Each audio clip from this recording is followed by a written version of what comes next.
Studies. And so I was very delighted to work with her in 3 different courses.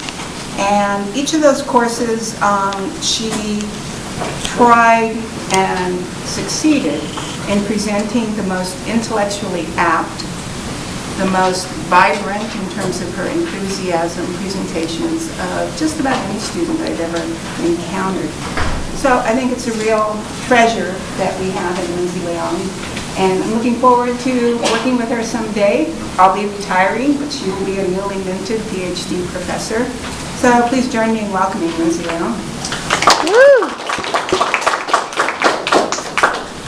Do we need to do a little tech thing on the computer, or do you know? Just arrows mean this goes forward. Okay.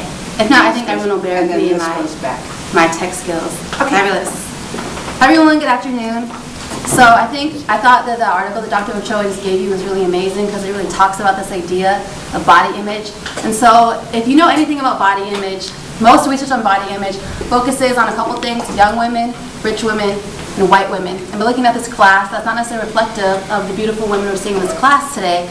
And so as a social science major, and particularly in women's studies, Dr. Ochoa does an amazing job of really giving you like diverse literature or articles to be really inclusive of women in terms of body size, age, ethnicity, and race, immigration, et cetera, et cetera. And so I've been really intrigued by body image, for a lot of years for a variety of different reasons. And so I was taking her 100W class last semester, and she was saying, I want you to go and look at a paper you've written anywhere in college, somewhere at San Jose State, and I want you to like go and rewrite. In the previous year, I was taking Asian American Communities with Dr. Do. If you don't know him, he's an amazing professor in the Social Science and Asian American Studies department, and I had wrote this initial kind of start of a paper about Asian American women and eating disorders and body image. And it was really, really hard to write this paper initially because there's like such little research about any women of color and body image issues or eating disorders. So I was really like, that made me more passionate about the topic just because it's like, okay, I see this is an issue with women in my life, but I don't see research that backs up this is like a legitimate issue, so how do I do this? And Dr. Do and Dr. Ochoa are really supportive of like keep pushing and keep doing it. So this is kind of like a very brief introduction to this topic. So we're going to talk a lot about body image itself and specifically how this applies to all women, primarily how it applies to Asian American women. So if you're not familiar with what body image and eating disorders are, just a quick overview. So body image is a level of self-esteem and self-worth associated with how we view and accept or do not accept our bodies. So maybe you wake up every morning and you look in the mirror and you think, I'm pretty hot. Or maybe you wake up and go like, oh, like I don't like my nose, like oh my god, like my feet are big, or like I'm too fat, I'm too skinny, I have wrinkles here, whatever. So it kind of depends on, do you wake up and feel like I'm really sexy when you look in the mirror, or do you think like I want to wake up and die when I look in the mirror? So it kind of just depends, it depends. Or maybe some days you feel super sexy, some days you feel like I don't feel that hot today, like I could look a little better. Where eating disorders is kind of like going on that same line as where you have eating disturbances. So maybe you're like, you go to the drive-thru every day and order like 4 meals and eat it by yourself and throw up later. Or maybe you're eating like an apple every day because you don't like the way your body looks, so you think that if you eat a lot and throw up and or like starve yourself, that somehow you're going to improve how you feel about your body. Like when you have that little mirror moment that ladies, we all have that. You get up, you kind of examine yourself in the mirror. I don't know if gentlemen, y'all might do that too, but ladies, that we kind of do that. We like look ourselves over and kind of feel good today, I don't feel good, I like this, I don't like that. So it's just a general idea of what eating disorders and body image are before we get into like the nitty gritty. So it's just a general overview. So beauty stands for thought. I think the article that you just gave us, Dr. Cho, was pretty amazing. So it goes on to kind of like, what do we see in the media? Is it like whales and mermaids? So when we're looking at women in the media, whether that's like TV, music videos, magazines, movies, like whatever, what do the women look like? What is their race? What do their bodies look like? What is their complexion? What does their hair look like? And then how do we perpetuate that? How does our American culture perpetuate that? And how does it affect women and girls? So here we have a bunch of women here. How do you feel? And then you're just like bombarded with these images of what women are supposed to be like. Maybe when you were young, if you have a daughter, a sister, like young women in your life, how does that affect them? So something to think about as we're doing this presentation today. And what should we do about it? So we're going to talk a lot today. It could get really emotional. It might make you feel kind of crappy about what the images are. So when you think about, as people in college, as students, what could you do about the type of things that we're going to be talking about this afternoon? So getting more specific to Asian American women. There's very few Asian American women in the media, in popular culture. So I just want you, if y'all want to participate with me, what do you think are some stereotypes about Asian American women in the media? What do they look like, if there's any? And like, why do you think that is? hand right back there. Like super conservative. Conservative. What do you mean by that? Like always very proper and usually just have a very, standard. To me, I just think they're always very professional. Have the suit, the nice skinny, thin, kind of athletic body, and they're just very clean, very just proper. I think. Good example. Yeah. So I saw a hand over here. I think on the flip side, you see a lot of actually the opposite of like the sexy schoolgirl with the short skirts and pigtails and very like childlike almost. Yeah. Example. Awesome examples. Anyone else? Why do you think, for the ladies that participated, why do you think Asian American women are portrayed that way? It's okay if you don't know. No? We'll talk about it. Anyone else? That's okay. So here are some Asian American women that are actually in the media, because I did a presentation with Dr. Ochoa before, and there was a couple like that popped up right away. I heard Lucy Liu, and that was like the only one, and people were like, I don't know any others. So just to give you some examples of some Asian American women that are in the media, Dr. Ochoa knows this is probably my favorite person, one of my personal idols. Her name is Yuri Kochiyama. She's an amazing, amazing, amazing activist. She's been an activist for like almost 50 years. She knew Malcolm X. She was good friends with him. She currently lives in Oakland. If you don't know her, Google her. She's freaking amazing. This is Margaret Cho. A lot of people might know her. She's a pretty wild stand-up comedian, and she really breaks a lot of stereotypes that you may or may not have about Asian American women. And we have Vera Wang, the wedding dress designer. She's pretty famous. She has clothes at Kohl's now. A lot of people know her. This is Kelly Tsai. She's a really, really amazing spoken word artist. And that again, if you're looking for like breaking those stereotypes, YouTube her later. She's pretty amazing. Some of the ones that you might know, be a little more familiar with, you have Vanessa Hudgens from like the Disney Channel, Nicole from the Pussycat Dolls, Lucy Liu, I think everyone kind of knows her, Cheryl Burke from Dancing with the Stars, Sandra Oh from Grey's Anatomy, and blanking on her first name. Her last name is Song, and she's also, I think her name is Brenda Song, and she's from like the Disney Channel. So the women over here on this side are the ones that you might be a little more familiar with in terms of stereotypes, the way they look, and these are the women that maybe break away from those stereotypes a little more. So if you think there's no women in the media that are Asian American, there's not a lot, but there's, more than a few. There's more than zero, so that's kind of exciting.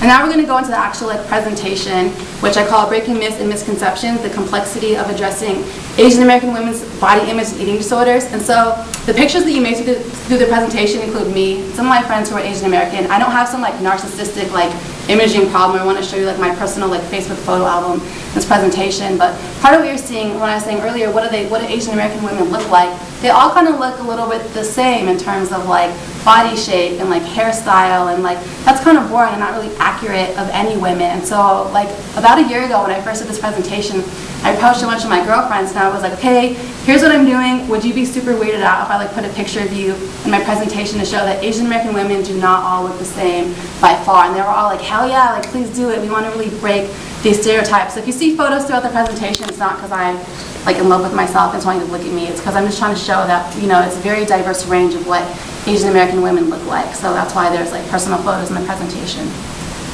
So one of the first things I learned when I was doing this presentation was about racial teasing, which is this idea that Asian American women are getting teased about racially specific features, which may include eye shape, hair texture, hair color, length of leg, and things like that. And so one woman that really came out and talked a lot about this, which I think is pretty awesome, is Kimora Lee Simmons. If you don't know her, she used to be the leader of Baby Fat Fashions.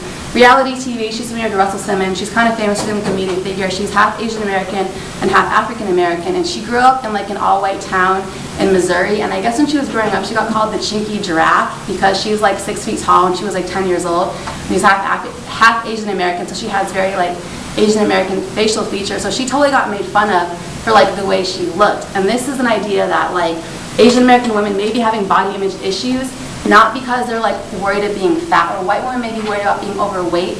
Asian American women might feel I'm getting made fun of because of the shape of my eyes, the color of my skin, the kind of hair I have, maybe because my legs are too short, or my breast size is too small. So it might be getting teased for features that you cannot change through diet and exercise.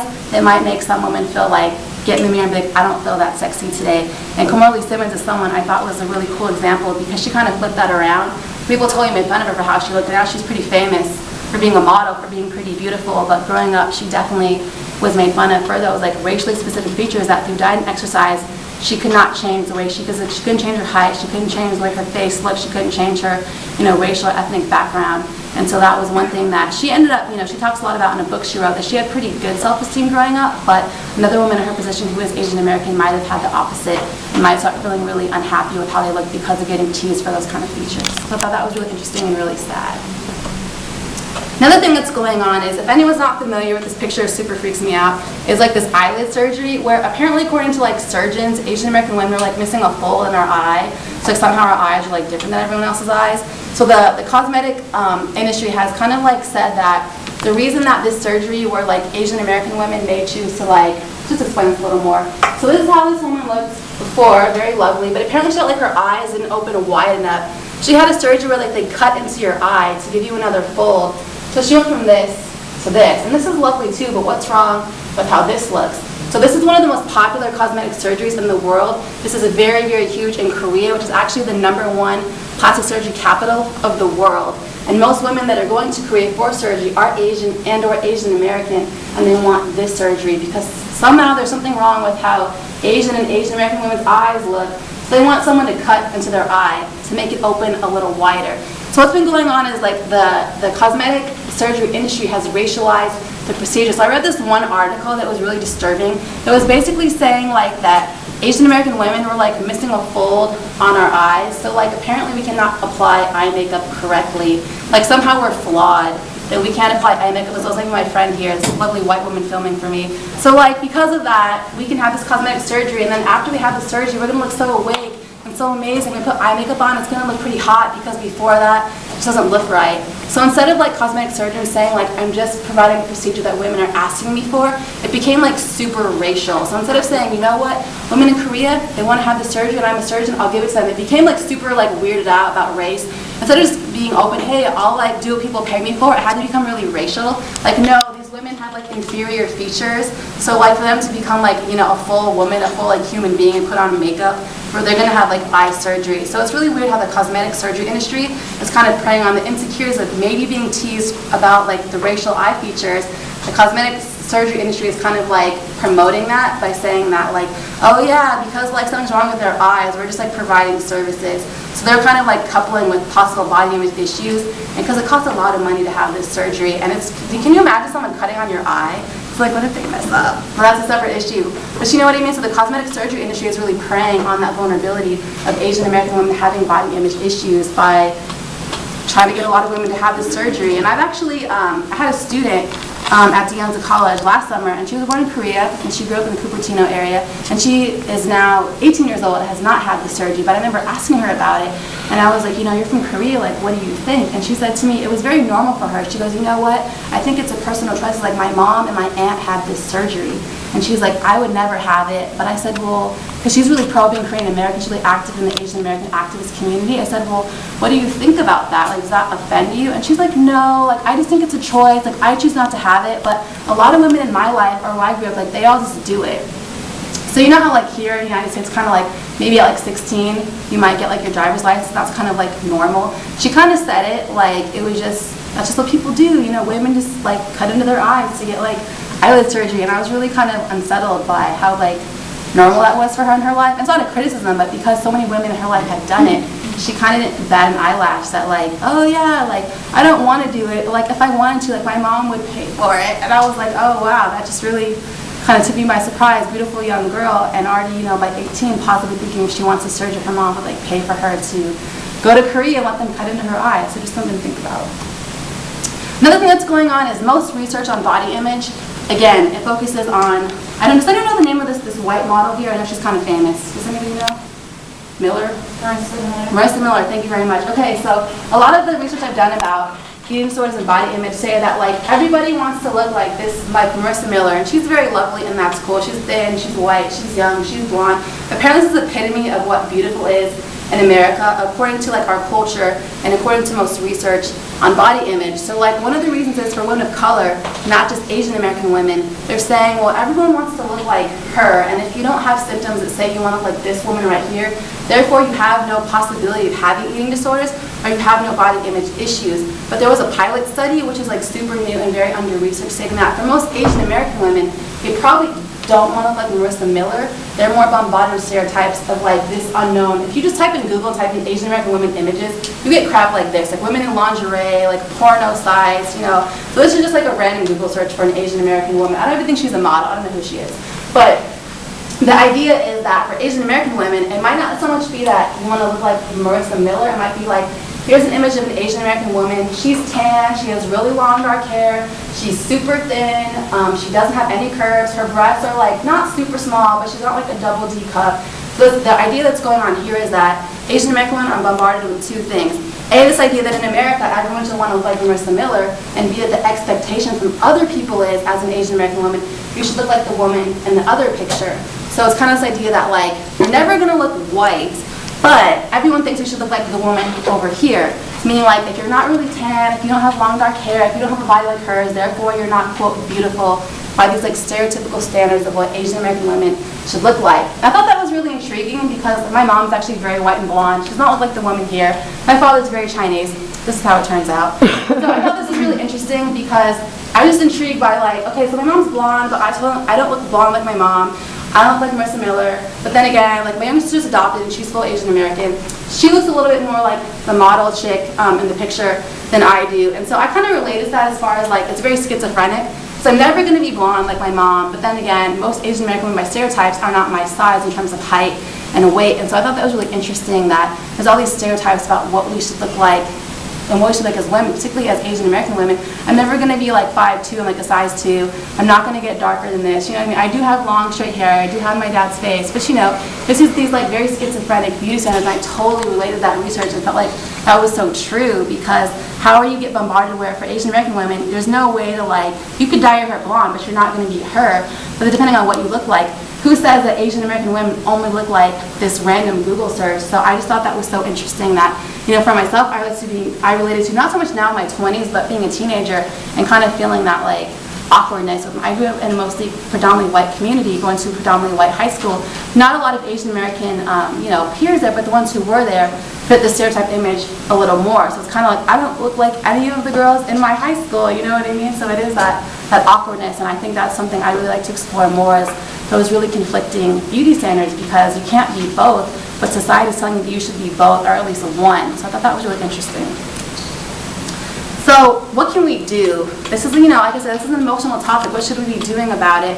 And so if you're not aware of the model minority, if you are aware, sorry for repeating, if you don't know, we're going to talk about the model minority stereotype. In order to really serve the Asian American community in any way, whether it's about body image or anything else, we have to dismantle the idea of the model minority stereotype, the model minority myth, meaning that Asian Americans are totally fine. Like Asian Americans are the minority that are doing well educationally, economically, so like therefore, they don't need help with scholarships, they don't need help with like, you know, being in gangs, they don't have problems with eating disorders, they don't have problems with mental health, you know, everyone is just good. That's total BS because the Asian American label encompasses like over 3 dozen ethnic groups with over 3 dozen languages, with over 3 dozen immigration stories. So everyone's been clumped together as Asian American. People don't know right now the fastest rising group of incarceration in this country is Southeast Asian male youth. But because they're put together as Asian American, it looks like, well, there's no Asian Americans in jail. But when you break it down by ethnicity, we're seeing very different things. So if we really want to serve the Asian American community, we really have to break down this idea that everyone who's Asian is doing fine. Because when you look at ethnicity, you're looking at a lot of different issues in terms of things like depression, suicide, body image, gangs, incarceration. If you really want to get to that root, you have to look at the stereotype that Asians are doing fine. Because it's a lot easier to clump a bunch of people together who look maybe similar into one huge group and actually get to know who all those groups are in terms of how did they come to America, you know, what is their family's history, what is their language, what is their culture. So if we can kind of get past this idea that Asians are, quote, okay because they're the model minority, we can serve people a lot more appropriately, particularly on body image issues. Another thing is, you know, like I said, is acknowledging that Asian American is not just an ambiguous ethnic group, it's, quote, a racial group. It's used for things like college, where, you know, like this says, anything that requires you to check a box, what is your race? But just because that's your race doesn't mean that's your ethnicity. You know what I mean? So that's a very different thing. You could be an Asian American, but being Filipino American and being Hmong American and being like biracial Asian American, those are very different experiences. That's not all put one ethnic group. And if we can get past that idea, we can serve people a lot better. And we also do more outreach to Asian American communities. One thing that's been going on in terms of eating disorders is that, you know, the research focuses on white women. So there's like specific symptomology, meaning that if you have an eating disorder, there's like a little paper that like, if I went to like a psychologist and was like, dude, like I have bulimia, like I throw up every single day after I eat. If I didn't meet their like symptomology for having bulimia, they would tell me, no you don't. What's been going on is a lot of Asian American women may be going to doctors to say like, I think that I have bulimia or I think I have anorexia, but because their symptoms don't match the symptoms that have been used to diagnose white women, doctors are telling them, no, you don't have that. But they do, because the research hasn't been used for Asian American communities. So a lot of women who are Asian American are suffering from eating disorders and like nobody knows because the doctors aren't used to serving them. So they're getting turned away and basically suffering in silence with eating disorders. So if you really want to outreach that to that community, we have to have more culturally relevant ways to test if they have eating disorders. And that also might include having literature besides English, because you know, like the Asian American community here is very large, and a lot of people that are Asian American in the Bay Area are first or second generation, so they may not speak English, or maybe their parents do not speak English. So if you really want to outreach, you can't have everything only in English, and that's something that thus far everything is pretty much in English, and the symptomology is mainly used for white women. And that goes for other women of color as well, for African American women, for Latinos, for Middle Eastern women. The symptomology may be different from your community than what's been used to diagnose white women, or even for white women, you might not meet this very rigid list of how you diagnose an eating disorder, so it's actually not very accurate in helping women that are going to a psychologist or a doctor and saying, you know what, I think I'm bulimic, or I think I'm anorexic. So that's something we need to figure out how to make that more inclusive. On diverse counseling methods, I read this really awesome article called The Double Binds of Our Body. And they were saying, usually if you have an eating disorder, you might see a counselor, and they're going to try to like, you know, watch you, maybe get to the, like, the dark seed of your childhood, and like, when did you like hate your body, or like start having an eating disorder? But for Asian American women, it's more like a family-based culture. You need to have different kind of methods to deal with that. So one really awesome idea that I thought was called like the family model, meaning like maybe if you're an Asian American woman and you have like anorexia, maybe if you go see a doctor, they're going to work with your family and think of how, as a family, how are you going to deal with this issue? So instead of going to a woman by herself and like pinning her in a room and saying, here's how you're going to like fix your like, you know, anorexia, they would include the family to make that a more inclusive process to help her. Because not all methods work for all people, but right now everything is so rigid that the methods they have in place might not be helping Asian American women, because like I said, they're being ignored because they're not meeting the symptomology of how you diagnose eating disorders. And then like I said earlier, like the issue is, this is Heidi Klum, she's another famous model. She's very beautiful, but she's not the only person who's beautiful. So like women who look Heidi Klum, she's tall, she's thin, she's blonde, she's curvy, she's like a lingerie model. This image right here is used as the norm, saying like, if you don't look like her, then therefore you're ugly, and like you should hate your body, and like everyone in this room who's a woman somehow wants to look Heidi Klum, and because we don't look like her, we must think that we're ugly and terrible. And so like all like research on eating disorders or body image is kind of focused on women who look like her. And yeah, she's totally beautiful, but like that's not really accurate of the lovely woman I'm looking at right now. And I would think that just because you don't look like her doesn't mean that you want to look like her. But so much research uses white women as the norm, and not just white women who are like tall and thin and young and rich. So what if you're like not tall and thin? What if you're like not rich? What if you're like 50 years old and you're white? So that's also not very inclusive to the, you know, what women are going through in terms of body image and eating disorders. Then again, enough narcissism. Just to give you some ideas, this idea that Asian American women are more than one thing. Some personal photos, me, my sister, some of my girlfriends. I worked with in a really awesome Asian American youth program for 2 summers, so some of them are my students. You know, we don't all look the same. We're not all the same ethnicity. We're not all the same age. We're not all the same color. You know, we're not all the same size, but we all fall under the umbrella of being, quote, Asian American women. But if you went to researchers, they would somehow think that we're all this like totally ambiguous person. But if you look at all the photos I have here, none of us are like the same in terms of how we look, but researchers would say that we are. Just to give an idea of this like umbrella, this rainbow of what API women really are that's being left out by researchers. And then these are also programs in my program. Some of them are men, but you know, this idea that Asian American is not just one thing. If we can dismantle the model minority idea, the idea that we're all, quote, the same ethnicity, that we're all the same, it could be a lot easier to really outreach to communities that are being ignored. And so just to give you an idea that we don't all look like that Google picture of that random woman that I found. You know, we all look a lot of ways and have different experiences. If we can really acknowledge that, we can really help Asian American women that are either A, having body image issues or having eating disorders and they're not being diagnosed because everyone thinks that they're totally fine, which is really scary to me. So thank you very much for listening. We have lots of time for like questions or comments. If anyone should have anything they want to share. I know it's a lot of like information.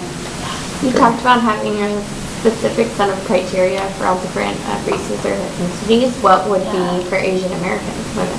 Well, I know, like, as an example, if we're going to break down this idea of Asian American, there was the racial teasing study that I was talking about was actually done in England, and it was done on South Asian women, meaning like Indian, Pakistani, Afghani women being made fun of for having like a darker complexion, for like their like having long dark hair.